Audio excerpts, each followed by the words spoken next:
just gone 70, but I don't look it because I came on the planet with gorgeous legs. I'm a child of a nurse, I'm the sister of a nurse, I'm the niece of a nurse, and I have a photo of myself sitting on the veranda in Port Hedland in a nappy and a nurse's veil. So what would I go into as a career? Nursing, yeah.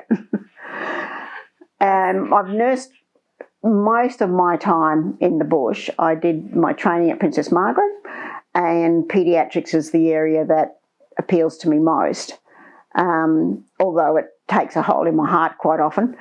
But that opportunity to live like 40 years north, and I've lived in Ireland, I've lived out in Cocos Island, so I really lived amongst every kind of people. And when you see them hospitalised, you see them at their most fragile, and I feel blessed to have been able to be alongside people for that part of their journey.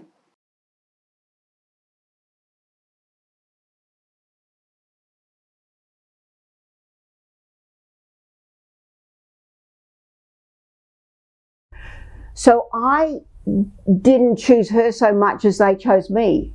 They'd come and watched how I cared for her in the hospital, and when we initially asked, could we just take her home? She had such long-term, there was a wound on her foot. She's with spina bifida. She has areas that have no sensation. The climate being so harsh and the bacteria thriving so happily in the heat, she'd always have some kind of part of her body that wasn't working well. So she'd have wounds on the bottom of her feet or bladder infections, those kind of things. So she was having a long hospitalisation, and I just asked them, would it be all right if we took her home on the weekends? I can still do her dressings, but she can just have some time out of the hospital. And they said yeah, and so she started coming home. So there was this like joint understanding from when she was 5. She came out, and we were just... at no time did we put it through the department or, where we paid foster carers money or any of that kind of stuff. And it was like 12 months into her living with us before we even got child endowment for her. And I stayed really subtle with that too, and just got the Aboriginal liaison officer at the hospital said, could you just go in and check and speak to her to say, we're just tidying up all the loose ends on this, and it appears like you haven't signed over the child endowment. So that finally got done.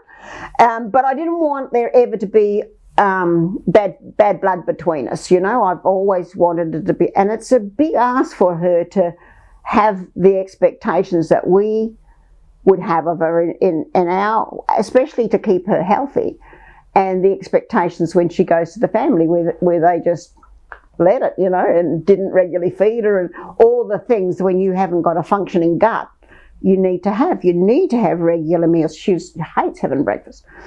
But, if you can shove some breakfast into her, she's better for the bowel behaves better. It is such an incompatible condition to have alongside Aboriginality. And because of that, this really was the best solution. And she's my daughter. And she's in pain. I'm in pain, just like I am with my other kids. And I learned so much from having her in my life.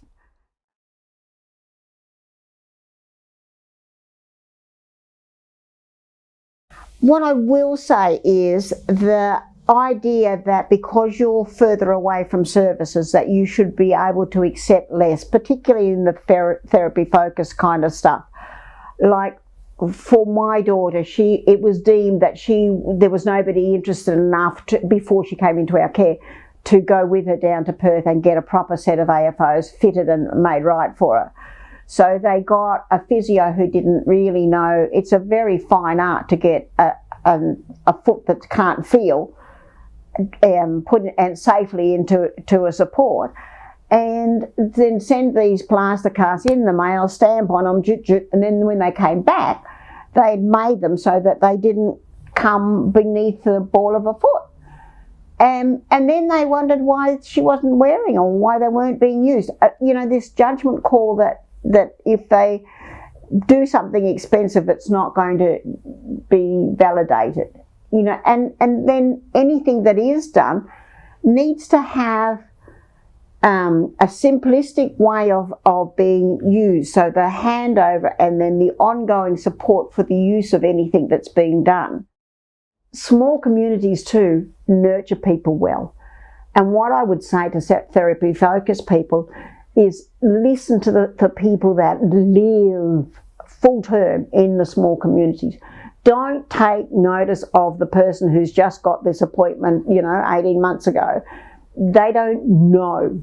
The people that really truly know are those that live in the community, and they'll know the resources and they'll know what is available and what's not available. And quite often it's not a lot, Get the speech therapy to see her. Right, yeah, at the moment we haven't got one. And the last one was only here for 6 months. And, the dietitian, on it goes. To have people choose your community to live and offer services is really difficult. And my advice would be, if you want some real connection to all life, take a post in the bush. And just, do it for you'll find that you won't be bothered to leave.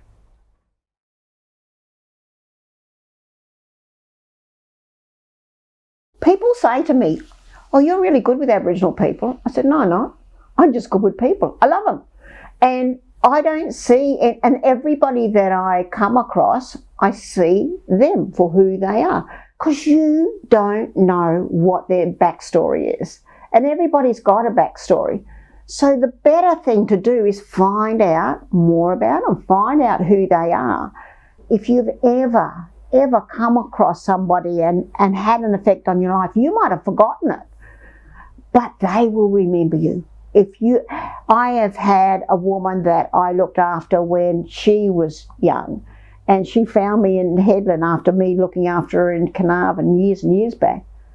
And she's looking at me up and down and she said, "You're from Carnarvon, eh?" I said, "Yeah, a long time ago." And she said, "In a hospital?" I said, "Yeah." "You, Sister Joni, eh?" And all delighted. It's me, Gwenny. And so delighted that she was here with her grandchild now. And I was, now, if you asked me who she was, I might scratch my head and pick out, I could, give them a few clues and I could pick her out. But like I can walk down in Carnarvon and I will have people that I looked after, 40 years ago come up to me and remember me. And I'm glad you asked me, because that is the most precious thing. If you've ever had an Aboriginal people for a friend, that you will, even if you thought it was just a passing thing that wasn't really fully engaged or whatever, you will be in their heart forever.